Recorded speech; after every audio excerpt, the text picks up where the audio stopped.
Gálatas 5. Permanecer firmes en la libertad de Jesús. A. Una exhortación final a caminar en la libertad de Jesús. 1. Una declaración resumida. A la luz de todo lo que Pablo ha dicho anteriormente, ahora desafía a los Gálatas a caminar en la verdad que les ha presentado. Estad, pues, firmes, en la libertad, con que Cristo nos hizo libres, y no estéis otra vez sujetos al yugo de la esclavitud. A. Estad, pues, firmes en la libertad con que Cristo nos hizo libres. El hecho es que Jesús nos hizo libres. Si vivimos esclavizados por una relación legal con Dios, no es porque Dios lo quiera. Dios nos suplica que tomemos su fuerza y caminemos en esa libertad, y no estéis otra vez sujetos al yugo de la esclavitud. Y, significativamente, Cristo es quien nos hizo libres. No nos hacemos libres nosotros mismos. La libertad es un regalo de Jesús, que se nos da y se recibe por fe. Cuando luchamos por liberarnos, simplemente volvemos a estar otra vez sujetos al yugo de la esclavitud. 2. Pablo también lo hizo enfático: la libertad. Hoy en día, las personas viven en la búsqueda precipitada de la libertad, que consideran como hacer lo que quieran y nunca negar ningún deseo. Esta es una especie de libertad, una falsa libertad, pero no es la libertad. La libertad es nuestra libertad de la tiranía de tener que ganarnos nuestro propio camino hacia Dios, la libertad del pecado, la culpa y la condenación, la libertad del castigo y el poder, y finalmente, la libertad de la presencia del pecado. B. Estad pues, firme significa que se necesita un esfuerzo para permanecer en este lugar de libertad. Alguien que es legalmente liberado en Jesús todavía puede vivir en esclavitud. Pueden ser engañados para que se vuelvan a la esclavitud.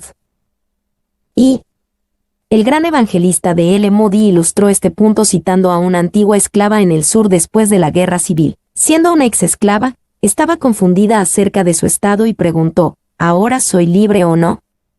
Cuando voy con mi antiguo amo, él dice que no soy libre, y cuando voy con mi propia gente, ellos dicen que lo soy, y no sé si soy libre o no. Algunas personas me dijeron que Abraham Lincoln firmó una proclamación, pero el amo dice que no tenía ningún derecho a hacerlo. Muchos cristianos están confundidos sobre el mismo punto. Jesucristo les ha dado una proclamación de emancipación, pero su viejo amo les dice que todavía son esclavos de una relación legal con Dios. Viven en servidumbre porque su viejo amo los ha engañado. C. El yugo de la esclavitud. Esta frase nos recuerda lo que dijo Pedro en Hechos 15:10 acerca de los que sometían a los gentiles a la ley. Ahora, pues, ¿por qué tentáis a Dios, poniendo sobre la cerviz de los discípulos un yugo que ni nuestros padres ni nosotros hemos podido llevar? Los judíos mismos no pudieron justificarse ante Dios por la ley, por lo que no deberían poner ese yugo pesado y oneroso sobre los gentiles. Y ciertos maestros judíos de ese tiempo hablaban de la ley de Moisés como un yugo, pero usaban el término de manera favorable. Pablo veía una relación legal como un yugo, pero como un yugo de esclavitud.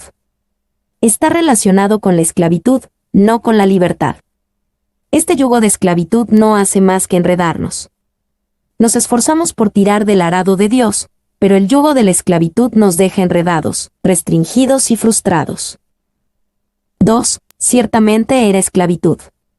Los maestros judíos contaban 613 mandamientos a guardar en la ley de Moisés. Incluso recordarlos a todos era una carga, y mantenerlos rayaba en lo imposible. No es de extrañar que Pablo se refiriera a someterse a todos ellos como entrar en la esclavitud. Morris.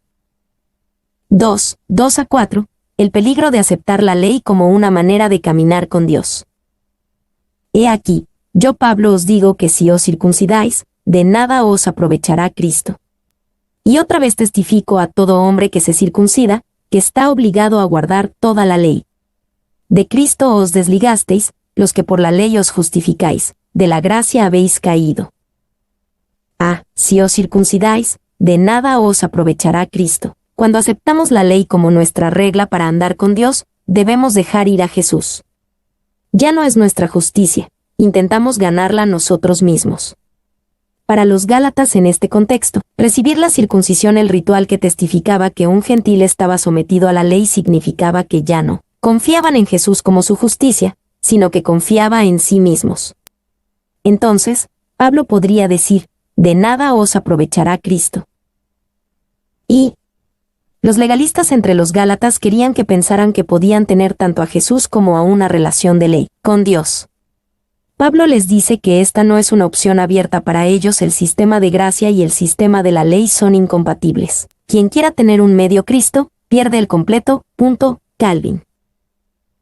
2. La circuncisión es el sello de la ley. El que voluntaria y deliberadamente se somete a la circuncisión, entra en un pacto para cumplir la ley. Por tanto, está obligado a cumplirla, y no puede invocar la gracia de Cristo, porque ha entrado en otra modalidad de justificación. Lightfoot. 3. Qué trágico. Jesús, muriendo en la cruz, derramando su sangre, su vida, su alma, su agonía, su amor por nosotros, y de nada os aprovechará. 2 hombres murieron con Jesús. Para el que puso su confianza en Jesús, fue la vida eterna. Para el que confió en sí mismo, de nada le sirvió. 4. Este punto era tan importante para Pablo que reunió todas las fuerzas que pudo en un llamamiento personal. He aquí, yo Pablo. Cuando continuó y escribió, testifico, Pablo recuerda su formación anterior como abogado y hablaba muy en serio. La lengua no puede expresar, ni el corazón concebir lo terrible que es hacer inútil a Cristo. Lutero. B. Todo hombre que se circuncida está obligado a guardar toda la ley. Cuando adoptamos la ley como nuestra regla para caminar con Dios, debemos adoptar toda la ley. Nos convertimos en deudores a guardar toda la ley, y esa es una gran deuda. Y, una vez más, los legalistas entre los Gálatas querían que pensaran que podían observar algunos aspectos de la ley sin estar sujetos a toda la ley. Pero cuando elegimos andar por la ley, debemos andar por toda la ley. 2. Si venimos a Dios sobre la base de nuestra propia observancia de la ley, debemos guardar toda la ley y nuestra observancia de la ley debe ser perfecta. Ninguna cantidad de obediencia compensa un acto de desobediencia. Si te detienen por exceso de velocidad, no servirá de nada protestar que eres un esposo fiel, un buen contribuyente y que has obedecido el límite de velocidad muchas veces. Todo eso es irrelevante. Aún has infringido la ley de exceso de velocidad y eres culpable de ella. 3. Esto no significa que el mero hecho de estar circuncidado signifique que alguien está bajo una relación legal con Dios y debe guardar toda la ley para la salvación. Pablo les habló a los cristianos gentiles entre los Gálatas, quienes se sentían atraídos a la circuncisión como adultos, como evidencia de que habían estado bajo la ley de Moisés como el primer paso hacia la salvación. Más adelante veremos que a Pablo no le importaba de una forma u otra la circuncisión, Gálatas 5:6. Lo que detestaba era la teología de la circuncisión presentada por los legalistas. C. De la gracia habéis caído. Cuando aceptamos la ley como nuestra regla para caminar con Dios, nos apartamos de Jesús y de su gracia. Entonces estamos alejados de Cristo, separados de Él y de su gracia salvadora. Y el peligro de caer en desgracia es real, pero a menudo se malinterpreta. La mayoría de la gente piensa en apartarse en términos de conducta inmoral, pero nuestra conducta no nos salva. Sin embargo, somos salvos por nuestra continua dependencia por fe en la gracia de Dios. Alguien puede caer en desgracia y ser condenado sin caer jamás en una conducta groseramente inmoral. 2. Voy sobre de la gracia habéis caído. La frase no significa que si un cristiano peca, cae de la gracia y por lo tanto pierde su salvación. Hay un sentido en el que pecar es caer en la gracia, si uno está arrepentido. Pero caer de la gracia, como se ve en este contexto, es caer en el legalismo. O, para decirlo de otra manera, elegir el legalismo es renunciar a la gracia como el principio por el cual uno desea estar relacionado con Dios. 3. Literalmente, Pablo escribió, habéis caído fuera de la gracia, que no es lo mismo que la frase coloquial en inglés, habéis caído de la gracia. 3. 5-6. La respuesta de la fe para el legalista. Pues nosotros por el Espíritu aguardamos por fe la esperanza de la justicia, porque en Cristo Jesús ni la circuncisión vale algo, ni la incircuncisión, sino la fe que obra por el amor.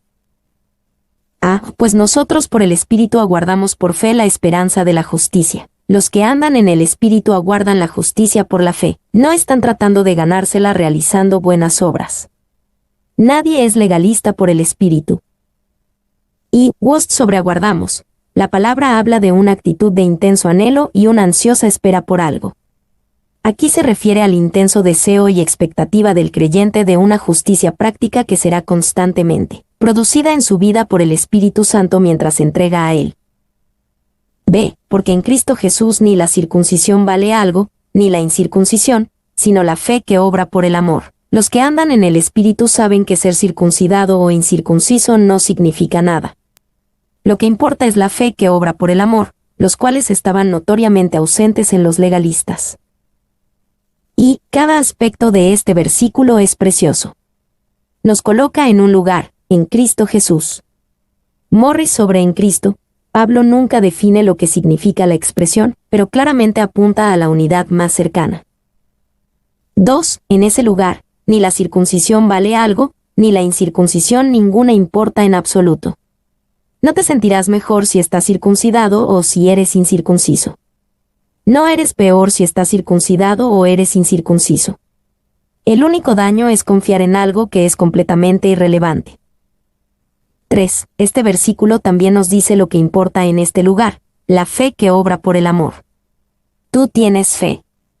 Maravilloso, pero debe ser la fe que obra por el amor. Si tu fe no funciona, no es fe real. Si no funciona por el amor, no es fe real. Pero tu amor por sí solo no es suficiente, tu amor también debe tener fe, una confianza permanente en Jesús y en lo que hizo por nosotros. 4. La fe debe obrar a través del amor.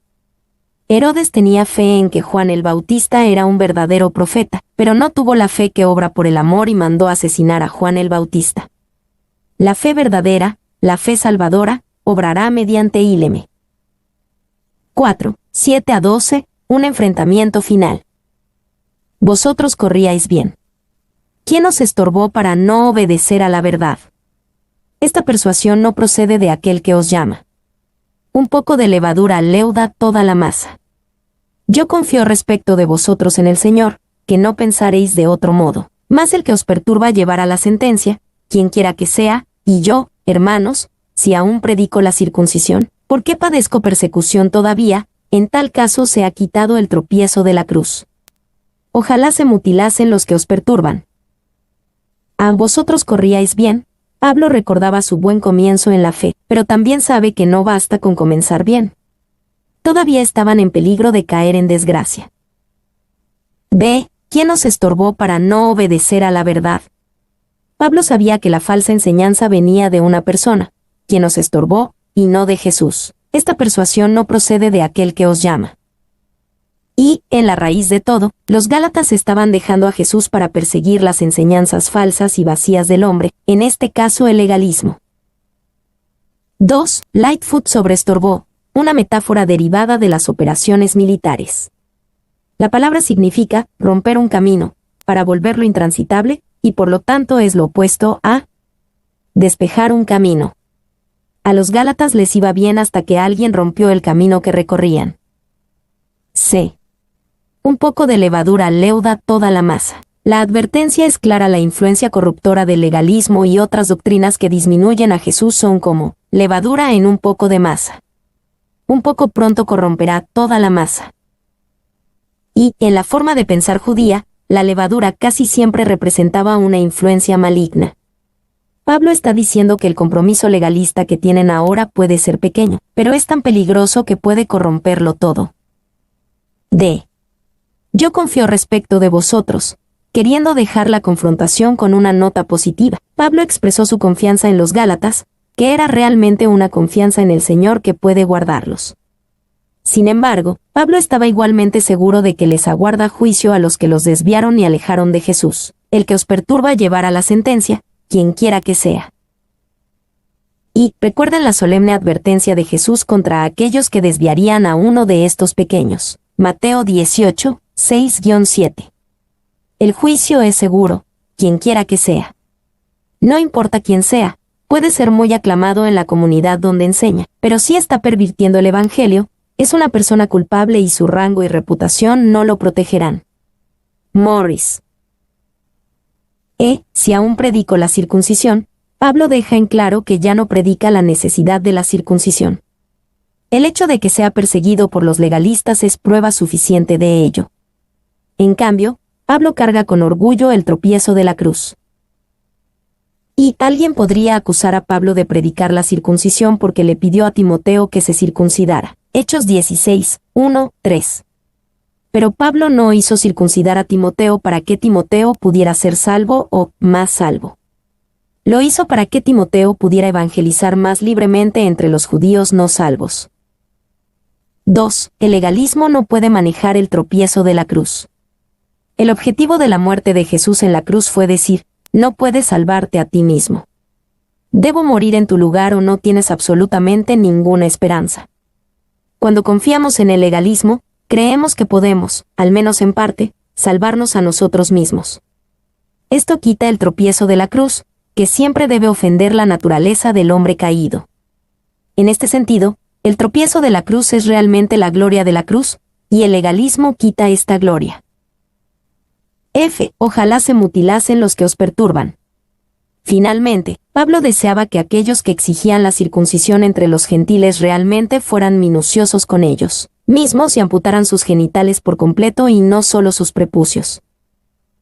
Y la castración sagrada era conocida por los ciudadanos del mundo antiguo. Con frecuencia la practicaban los sacerdotes paganos de los cultos en la región de Galacia.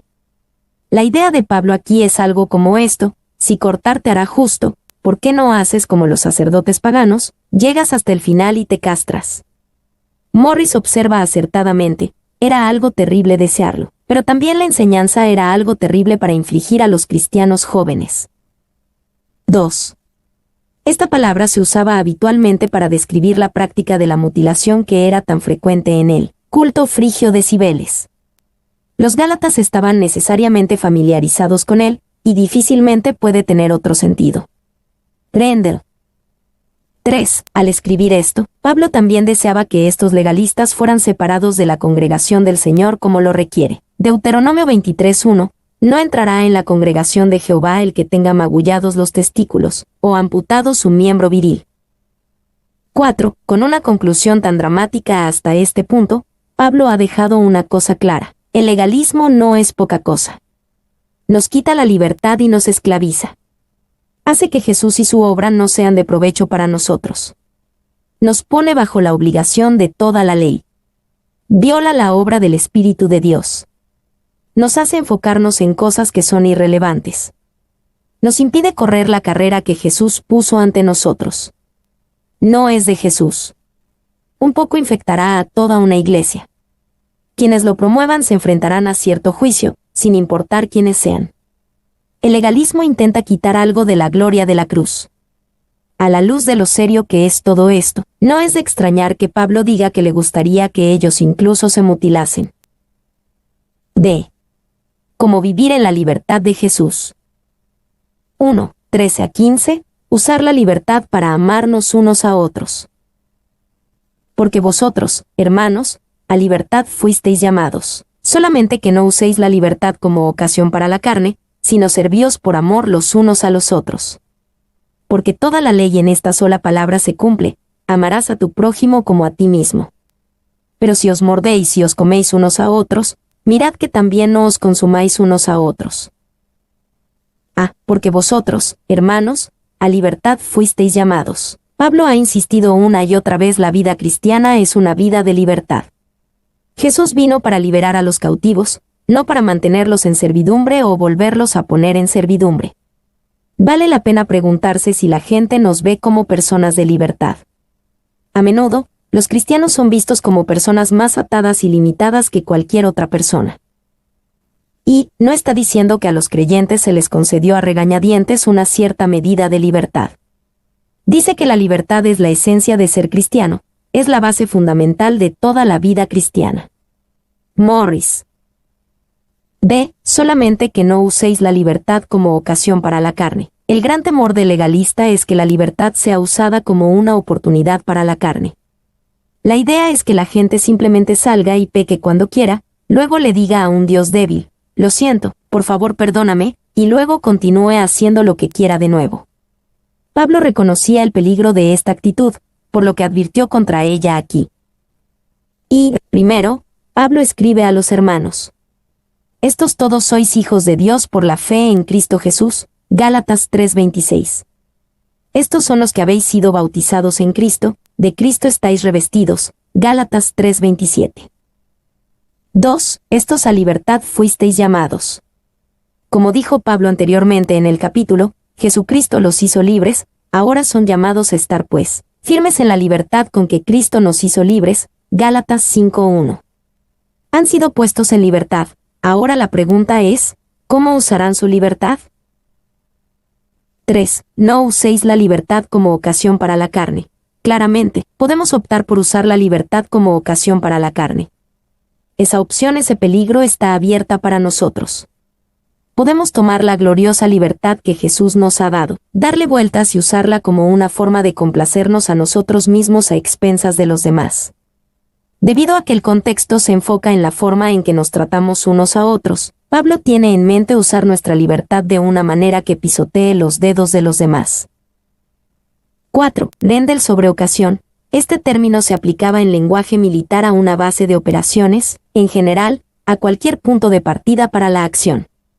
Estamos tentados a usar nuestra libertad en Jesús como una base de operaciones para el pecado egoísta. V. Es fácil pensar que la libertad es el derecho a pecar, o el privilegio de hacer cualquier mal que mi corazón quiera hacer. En cambio, esta libertad es el deseo y la capacidad dados por el Espíritu para hacer lo que debemos hacer ante Dios. Sesinos servíos por amor los unos a los otros. Este es el antídoto para usar la libertad como ocasión para la carne. La carne espera que los demás se amolden a nosotros y no se preocupa mucho por los demás. Pero cuando servimos por amor los unos a los otros, conquistamos la carne. No es a través de una actitud contemplativa obsesiva de introspección que superamos la carne, sino saliendo y sirviendo a los demás. Y este es exactamente el patrón establecido por Jesús. Él tuvo más libertad que cualquier persona que haya caminado sobre esta tierra.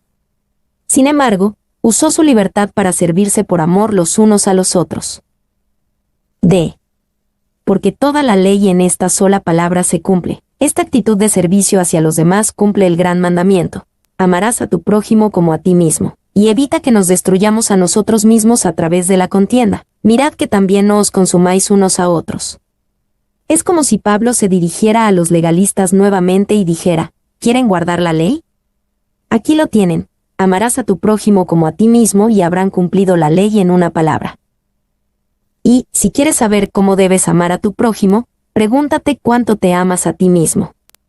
Si te metieras en problemas o en peligro, te alegrarías de tener el amor y la ayuda de todos los hombres.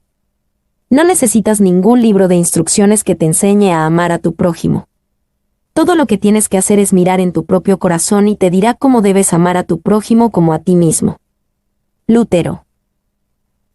Mordéis y os coméis unos a otros. Esto nos recuerda a una manada de animales salvajes. Así es como puede actuar la Iglesia cuando usa su libertad como plataforma para promover el egoísmo. Si quieres ver algo de acción, junta a dos personas egoístas. Las personas egoístas eventualmente se comerán unas a otras. Y la vida sin amor es una vida vivida al nivel de los animales, con una preocupación solo por uno mismo, sin importar el costo para otras personas. Morris. 2, 16-18. Usar la libertad para andar en una vida santa. Digo, pues, andad en el Espíritu, y no satisfagáis los deseos de la carne. Porque el deseo de la carne es contra el Espíritu, y el del Espíritu es contra la carne, y estos se oponen entre sí, para que no hagáis lo que quisierais. Pero si sois guiados por el Espíritu, no estáis bajo la ley. Andad en el Espíritu, y no satisfagáis los deseos de la carne. En pocas palabras, si andamos en el Espíritu, en lugar de tratar de vivir según la ley, naturalmente no satisfaremos los deseos de la carne. Una vez más, el temor del legalista que caminar en el Espíritu da licencia al pecado y que solo el legalismo puede mantenernos santos es simplemente incorrecto. Y andar en el Espíritu primero significa que el Espíritu Santo vive en ti. En segundo lugar, significa estar abierto y sensible a la influencia del Espíritu Santo. En tercer lugar, significa modelar tu vida según la influencia del Espíritu Santo. 2. Podemos saber si alguien anda en el Espíritu porque se parecerá mucho a Jesús. Jesús nos dijo que la misión del Espíritu Santo sería promoverlo y hablar de él. Juan 14, 16-17, 14-26, 15-26, 16, 13-15. Cuando alguien anda en el Espíritu, escucha lo que dice el Espíritu Santo mientras nos guía en el camino y la naturaleza de Jesús. 3. La vida por el Espíritu no es legalismo ni licencia, ni un camino intermedio entre ellos. Es una vida de fe y amor que está por encima de todos estos caminos falsos. Bois. B. Y no satisfagáis los deseos de la carne. No hay manera de que alguien pueda satisfacer los deseos de la carne mientras caminan en el Espíritu. Los dos simplemente no van juntos. El Espíritu Santo no se mueve en nosotros para satisfacer nuestros deseos y pasiones caídos, sino para enseñarnos acerca de Jesús y guiarnos en el camino de Jesús. Esta es la clave para una vida recta: andar en el Espíritu, no vivir bajo el dominio de la ley.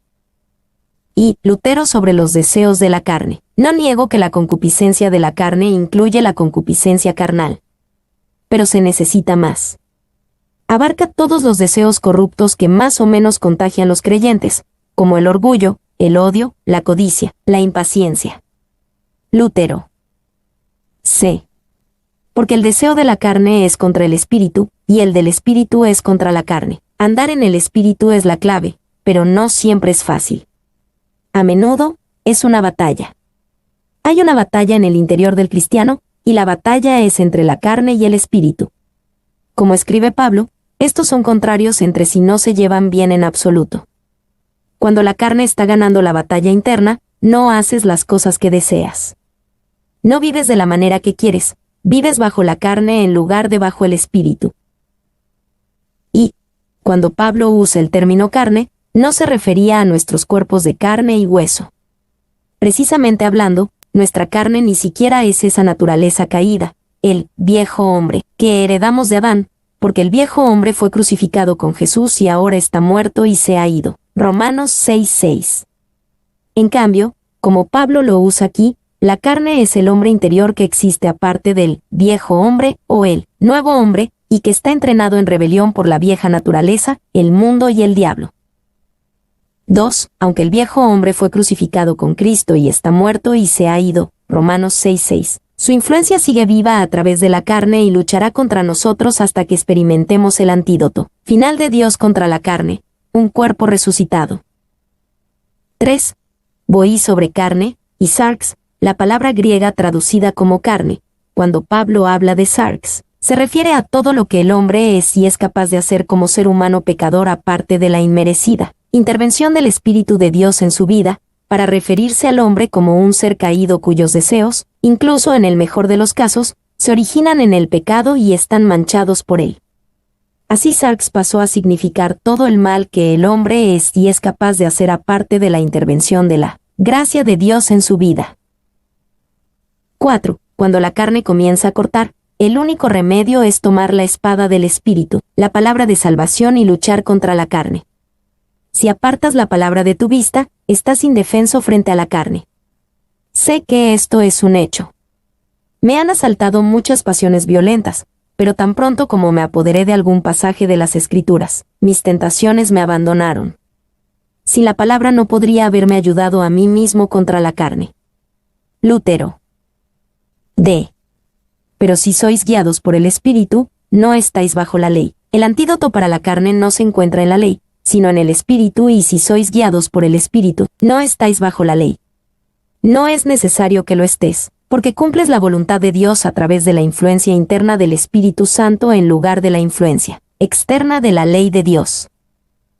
Y esto efectivamente escribe la ley de Dios en nuestro corazón, dentro de nosotros. Esta es la gran obra del nuevo pacto, prometida en el Antiguo Testamento: daré mi ley en su mente, y la escribiré en su corazón, y yo seré a ellos por Dios, y ellos me serán por pueblo. Jeremías 31:33. 2. La influencia interna es mucho más efectiva que la externa. El error que se comete con tanta frecuencia es que la ley mosaica sustituye a la restricción del Espíritu Santo, y con resultados desastrosos.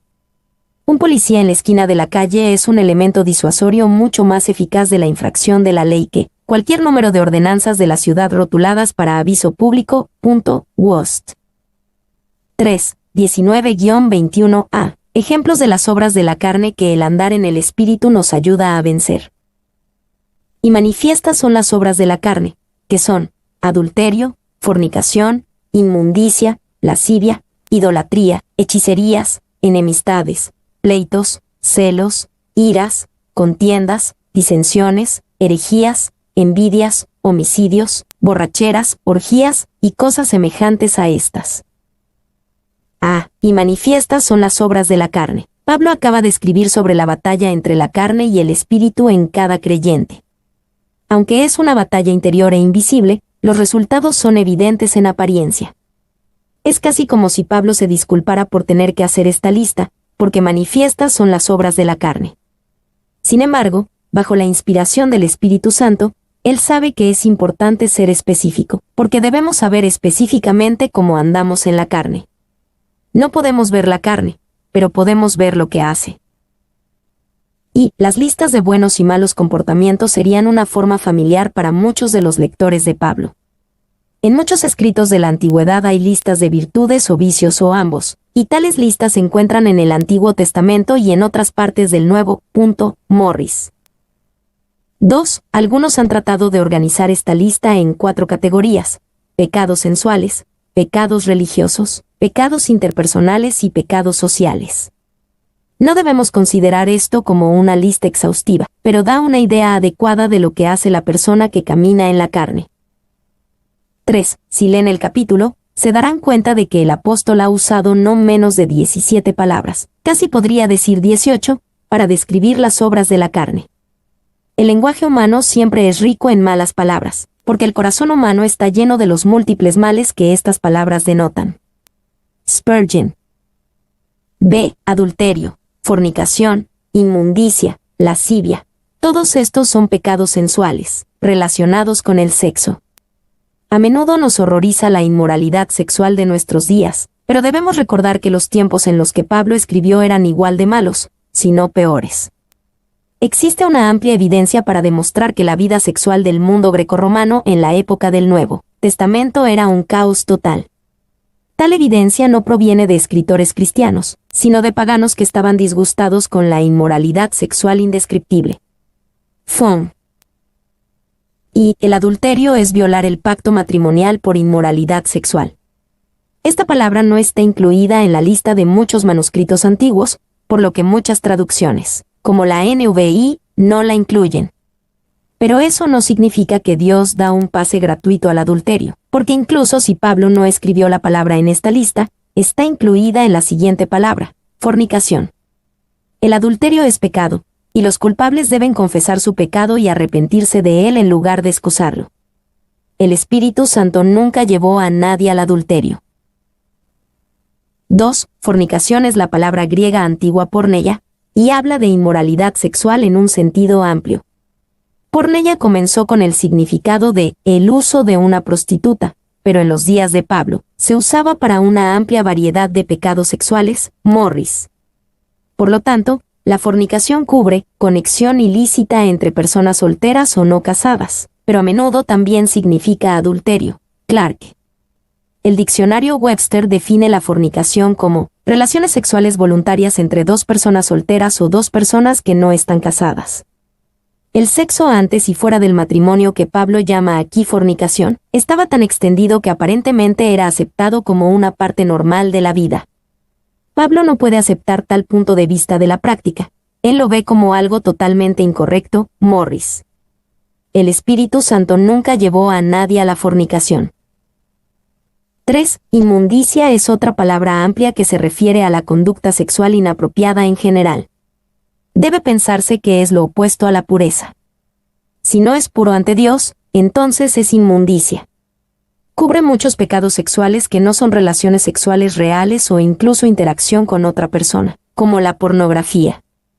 La inmundicia también cubre el habla impura o el habla sugestiva llena de doble sentido. El Espíritu Santo nunca llevó a nadie a la inmundicia. 4. Lascivia. a veces traducida como libertinaje, tiene la idea de estar listo para pecar en cualquier momento. Habla de alguien que hace alarde de su inmoralidad, que se deshace de toda restricción y no tiene ningún sentido de la vergüenza, el decoro o la pena. Morris lo define como un desprecio de las reglas aceptadas, una conducta que no conoce restricciones. La lascivia se puede considerar como una inmundicia pública y abierta. Un hombre puede ser inmundo y esconder su pecado, no se vuelve libertinaje hasta que choca con la decencia pública. Lightfoot. Vivimos en una cultura increíblemente lasciva, sin embargo, el Espíritu Santo nunca llevó a nadie a la lascivia.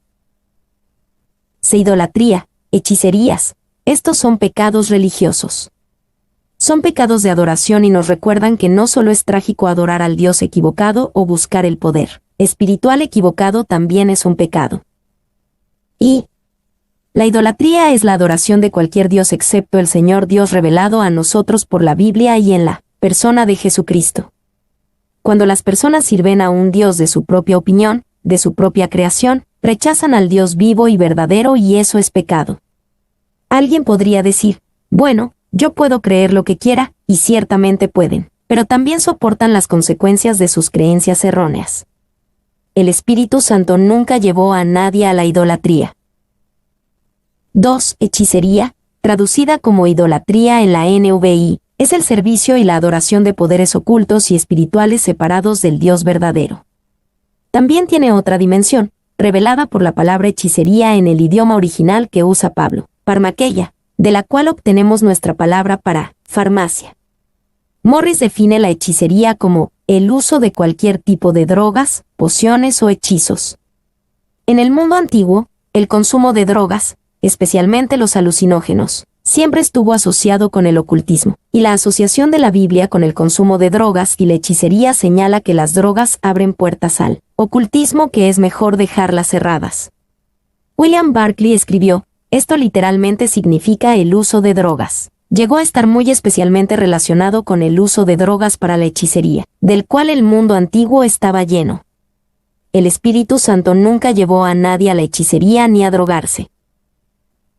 De enemistades, pleitos, celos, iras, contiendas, disensiones, herejías, envidias, homicidios. Estos son pecados de personas. Son pecados que se expresan principalmente en cómo tratamos a los demás. Dios se preocupa por nuestra pureza sexual y moral, y se preocupa por la pureza de nuestra religión y adoración. Pero también se preocupa apasionadamente por cómo nos tratamos unos a otros. El hecho de que Pablo use más palabras para describir estos pecados interpersonales muestra cuán importante es, para Dios, nuestro trato hacia los demás. Y enemistades, también traducido como odio, ectra, es una actitud del corazón, y de alguna manera se expresa en acciones como pleitos, contiendas o muchas otras obras de la carne. Pero el odio es la motivación interna del maltrato a los demás. Así como el amor es la motivación interna para el trato amable y bueno de los demás, el odio es una motivación interna. Se pueden aprobar leyes para castigar el mal que los hombres hacen unos contra otros, pero ninguna ley puede responder al problema del odio que motiva esos actos. Pero el Espíritu Santo nunca llevó a nadie al odio.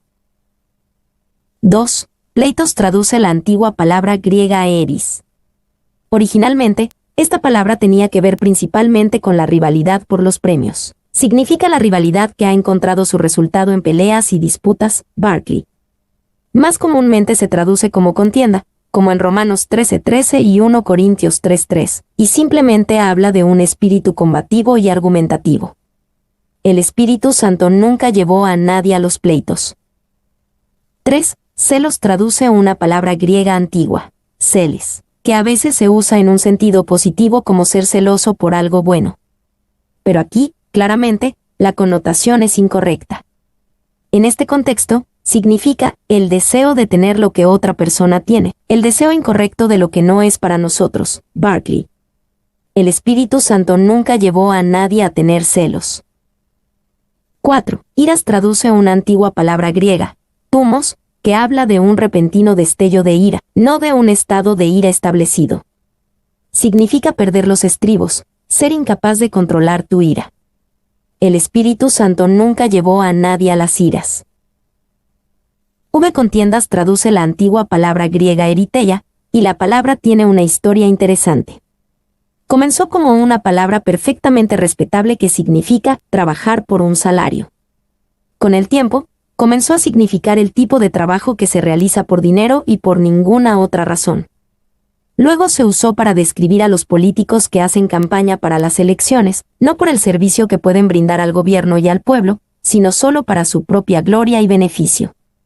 Terminó queriendo decir ambición egoísta, la ambición que no tiene una concepción de servicio y cuyos únicos fines son el lucro y el poder. Es el corazón de una persona cuya primera pregunta es siempre, ¿qué gano yo? Sin duda, el Espíritu Santo nunca llevó a nadie a las contiendas. Disensiones, traduce la antigua palabra griega dichostasia, que literalmente significa apartarse. Romanos 16:17 traduce esta palabra como divisiones. La disensión describe una sociedad, donde los miembros se separan en lugar de unirse. Barclay. El Espíritu Santo nunca llevó a nadie a las disensiones. 7. Herejías traduce una palabra griega antigua, airesis, que originalmente significaba simplemente elegir. Con el tiempo, llegó a significar a alguien que expresaba divisivamente sus elecciones u opiniones. Hoy pensamos en herejías en términos de ideas y enseñanzas erróneas, pero el énfasis en la palabra es en realidad la división injusta de opiniones. Las herejías pueden considerarse disensiones endurecidas. Existe toda la diferencia en el mundo entre creer que tenemos razón y creer que todos están equivocados. La convicción inquebrantable es una virtud cristiana. La intolerancia inquebrantable es un pecado. Barclay, Carne y Espíritu, citado en Morris. El Espíritu Santo nunca llevó a nadie a las herejías. 8. Envidias es la antigua palabra griega ptonos.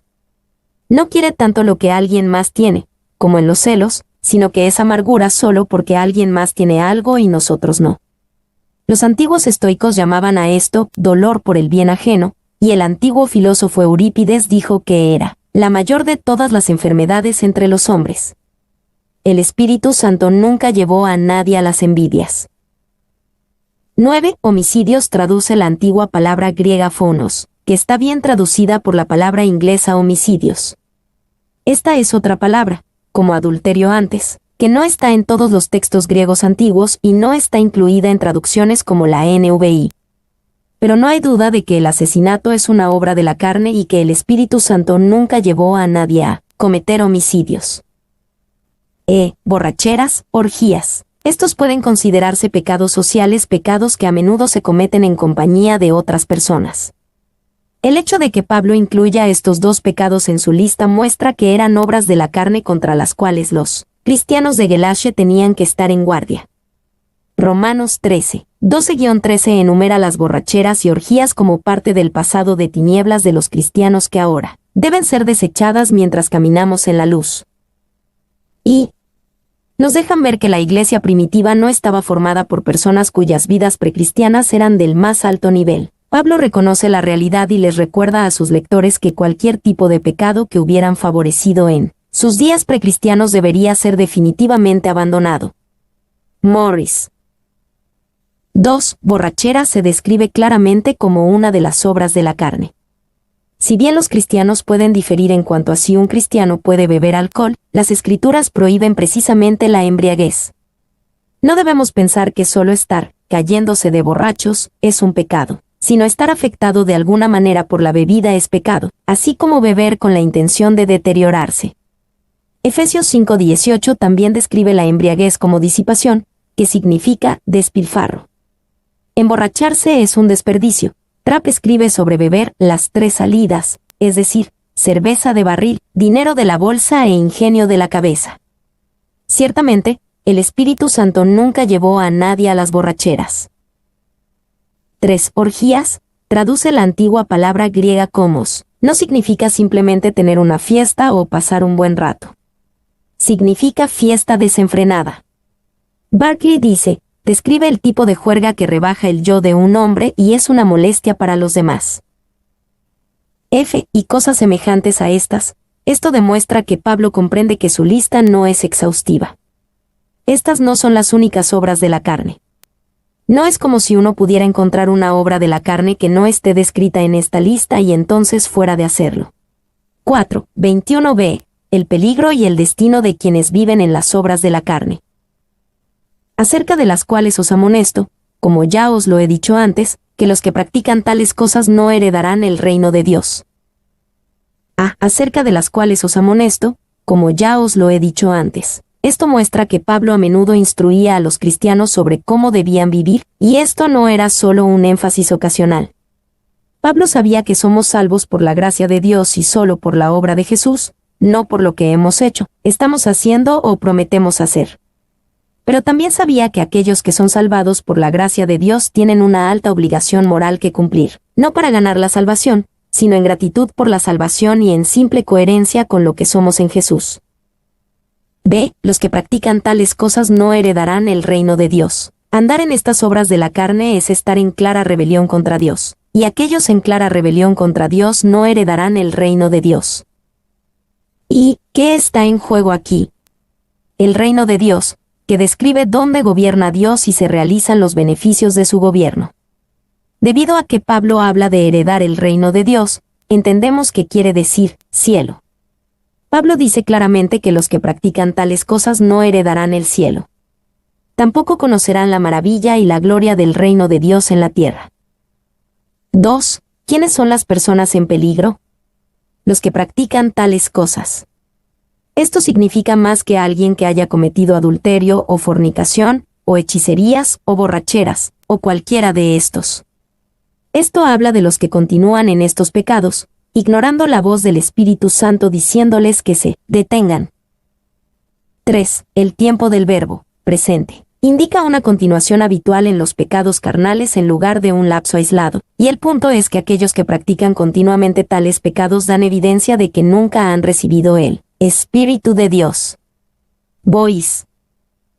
4. Practican, representa un participio presente, personas que hacen tales cosas, y conlleva la implicación de que las hacen constantemente. Morris. V. El verbo prasontes, practican, se refiere a la práctica habitual en lugar de un lapso aislado. Stat. C. No heredarán el reino de Dios. La fuerza y certeza de Pablo en este versículo es sorprendente. Pablo puede sonar rígido o incluso duro aquí, pero es consistente con la idea bíblica de conversión. Cuando venimos a Jesús para que nuestros pecados sean perdonados y nuestra alma salvada, Él también cambia nuestra vida. No sucede de una vez, y la obra nunca se perfeccionará en este lado de la eternidad, pero no obstante, habrá un cambio real. 1 Juan 3, 5-9. Como se dice que dijo Charles Spurgeon, la gracia que no cambia mi vida no salvará mi alma. La idea no es que un cristiano nunca pueda cometer estos pecados, sino que nunca podrá permanecer en estos pecados.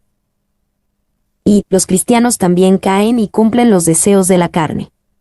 David cayó horriblemente en adulterio. Pedro también cayó gravemente cuando negó a Cristo.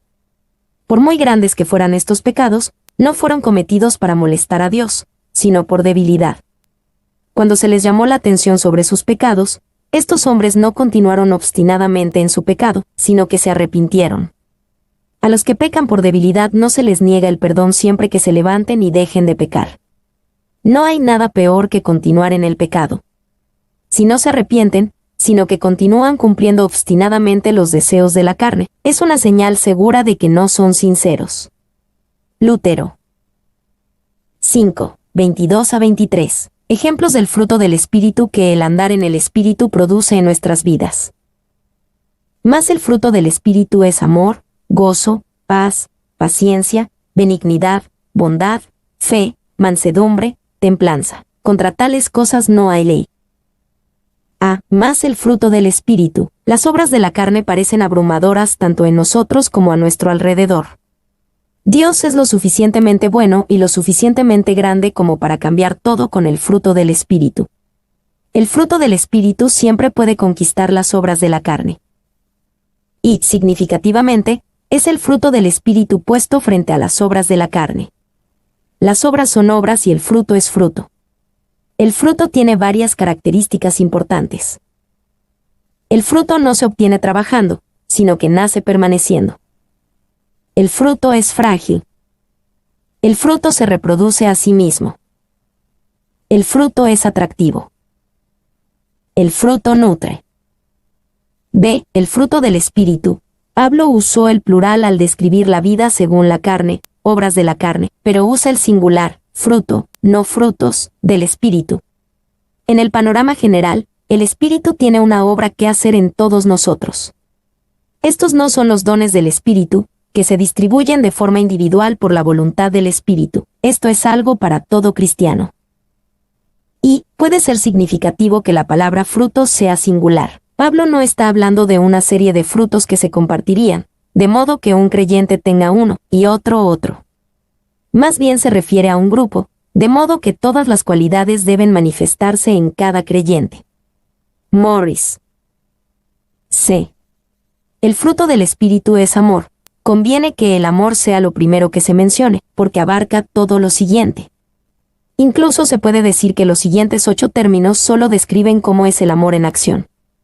Habría sido suficiente mencionar solo el fruto del amor, porque el amor abarca todos los frutos del Espíritu. Lutero. Y amor traduce la antigua palabra griega ágape.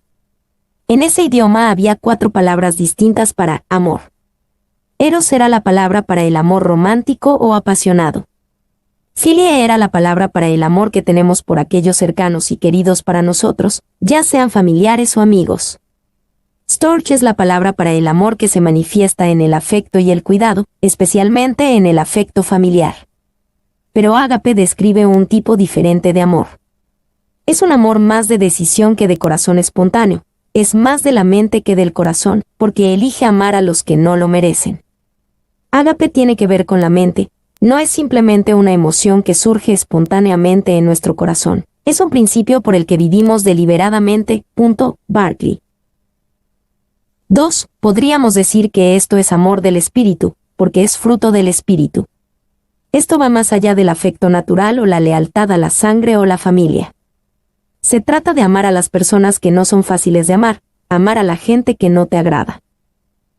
3. Cuando te indignes porque te han tratado mal y pienses en devolver mal por mal, recuerda este texto, el fruto del Espíritu es amor.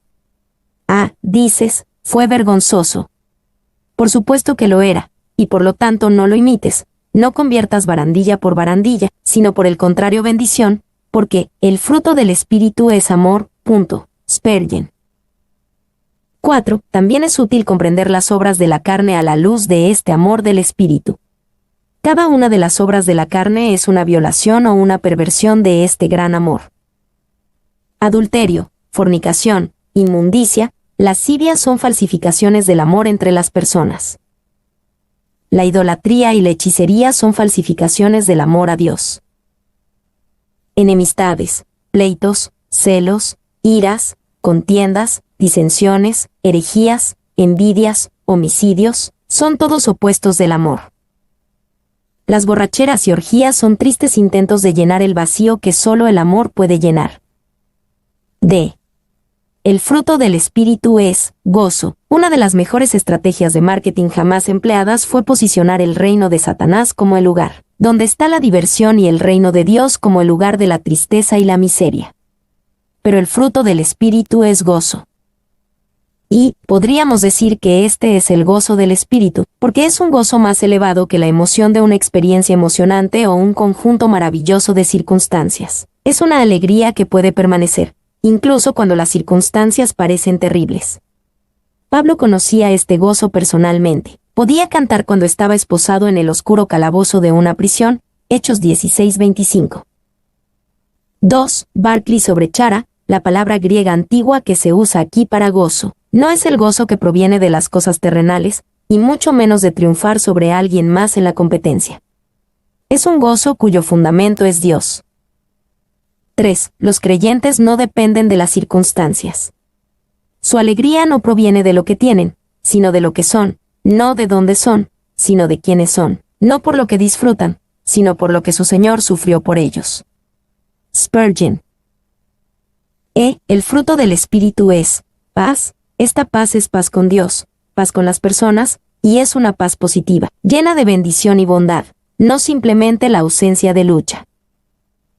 Y podríamos decir que esta paz es una paz del espíritu, porque es una paz más elevada que la que viene cuando todo está en calma. Esta es la paz de Dios, que sobrepasa todo entendimiento. Filipenses 4:7.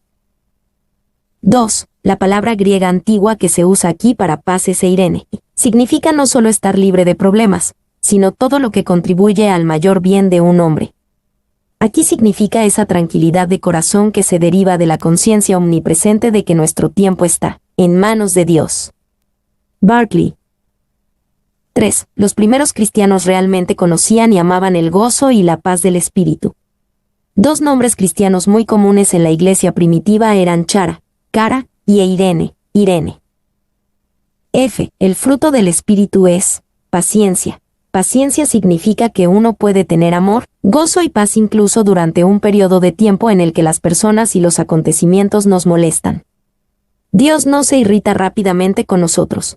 Romanos 2:4, 9:22, por lo que no debemos irritarnos rápidamente con los demás. Y paciencia en sí misma es una obra del espíritu. La paciencia es esa cualidad que permite a una persona soportar la adversidad, el daño, el reproche, y la hace paciente para esperar la mejora de quienes le han hecho mal. Cuando el diablo descubre que no puede vencer a ciertas personas por la fuerza, trata de vencerlas a largo plazo. Para resistir sus continuos ataques debemos ser pacientes y esperar pacientemente a que el diablo se canse de su juego. Lutero. G. El fruto del espíritu es benignidad, bondad. Estas dos palabras están estrechamente relacionadas. La única diferencia es que la bondad también lleva la idea de generosidad. H. El fruto del espíritu es fe. La idea es que el espíritu de Dios obra fidelidad en nosotros, tanto a Dios como a las personas. Es la característica del hombre que es confiable. Barclay. Y la capacidad de servir a Dios fielmente a través de los años y las tentaciones de la vida no es algo que logremos por virtud heroica. Viene del Espíritu. Morris. Y el fruto del Espíritu es mansedumbre. La palabra tiene la idea de ser enseñable, no tener una actitud superior, no exigir derechos. No es timidez ni pasividad. Es la cualidad del hombre que siempre está enojado en el momento adecuado y nunca en el momento equivocado. Barclay.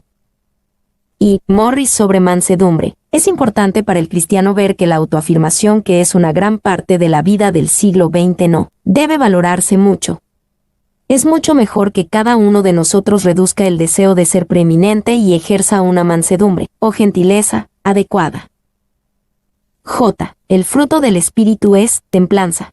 El mundo sabe algo de templanza, pero casi siempre por una razón egoísta. Sabe que la autodisciplina y la negación les ayudarán a lograr cosas, pero el dominio propio del espíritu también funcionará en beneficio de los demás. Sobre contra tales cosas no hay ley. Esto es un eufemismo magistral. Llama nuestra atención sobre el hecho de que el tipo de conducta que Pablo ha descrito es la que los legisladores de todas partes quieren lograr. 6, 24-26, mantenerse en sintonía con el espíritu. Pero los que son de Cristo han crucificado la carne con sus pasiones y deseos. Si vivimos por el Espíritu, andemos también por el Espíritu. No nos hagamos vanagloriosos, irritándonos unos a otros, envidiándonos unos a otros. Pero los que son de Cristo han crucificado la carne con sus pasiones y deseos. Dios tiene un lugar para nuestra carne, con todas sus pasiones y deseos. Quiere que la clavemos en su cruz, para que esté bajo control y bajo sentencia de muerte. Y crucificado es una palabra importante.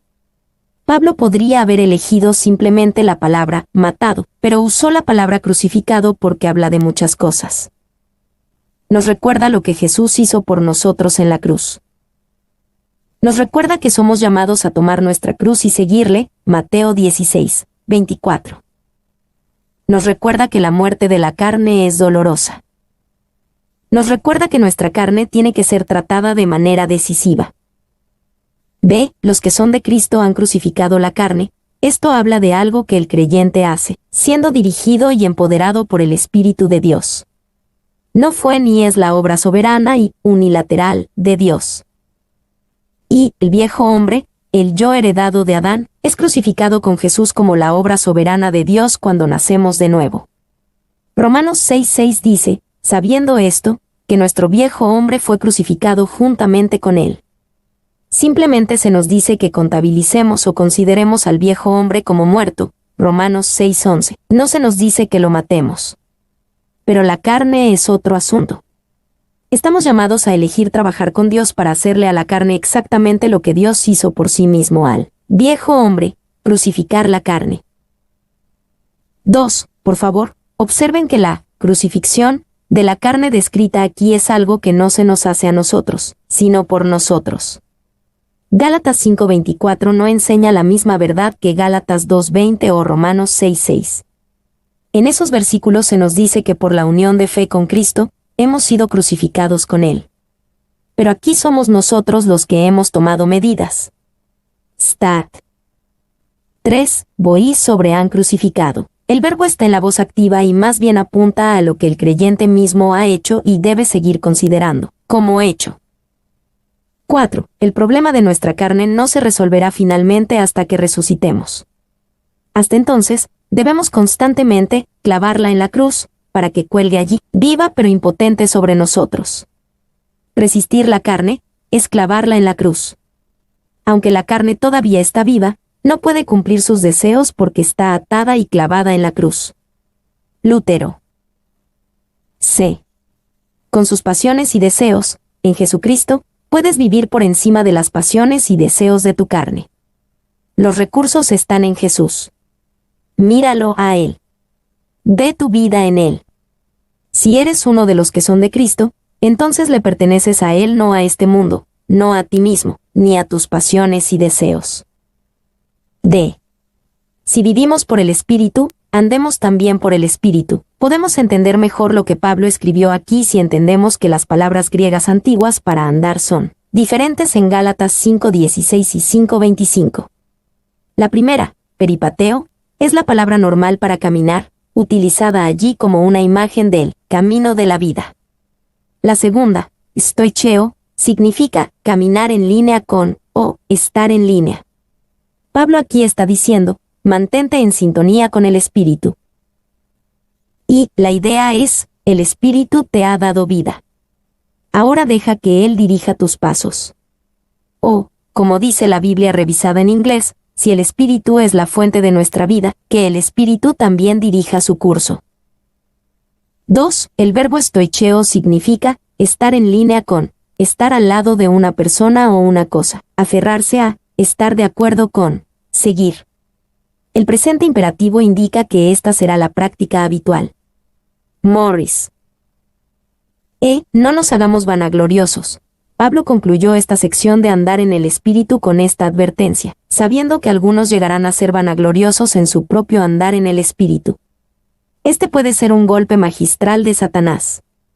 Podemos pensar en un hijo de Dios que finalmente camina en el Espíritu, entonces Satanás lo tienta a ser vanaglorioso al respecto. Pronto, está seguro de que casi siempre tiene razón y que todos los demás están equivocados. A menudo sucede de manera gradual, por lo que Pablo advirtió, no se envanezcan. Y, Morris sobre vanagloriosos, ser vanaglorioso, estar seguro de que siempre estamos en lo correcto, incluso si eso significa que otras personas siempre están equivocadas. Es una tentación perenne para los creyentes. Es fácil asumir que debido a que somos de Cristo, siempre diré y haré lo correcto. Pablo advierte a sus lectores que los creyentes pueden estar demasiado seguros de que tienen razón en lo que están contemplando. Irritándonos, cuando somos vanagloriosos siempre seguros de que tenemos la razón, siempre confiados en nuestras opiniones y percepciones, definitivamente provocamos a otras personas. Los afectará de manera incorrecta y será la fuente de muchos conflictos. Envidiándonos unos a otros, cuando somos vanagloriosos, también estamos abiertos al pecado de la envidia. Si sabemos que alguien tiene más razón o más éxito que nosotros, lo resentimos y lo envidiamos. Y todo este capítulo se presta a un examen minucioso de nosotros mismos. A menudo pensamos que nuestros problemas y dificultades están todos fuera de nosotros. Creemos que estaríamos bien si todos nos trataran bien y si las circunstancias mejoraran. Pero eso ignora el tenor de este capítulo. Los problemas están en nosotros y deben ser tratados por el Espíritu de Dios. Agustín solía orar a menudo: Señor, líbrame de ese hombre malvado, yo mismo. Con ese tipo de verificación de la realidad, podemos ver un mundo nuevo y una vida nueva, y ninguna otra persona o circunstancia tiene que cambiar. Todo lo que debemos hacer es rendirnos al Espíritu de Dios y comenzar a andar verdaderamente en el Espíritu.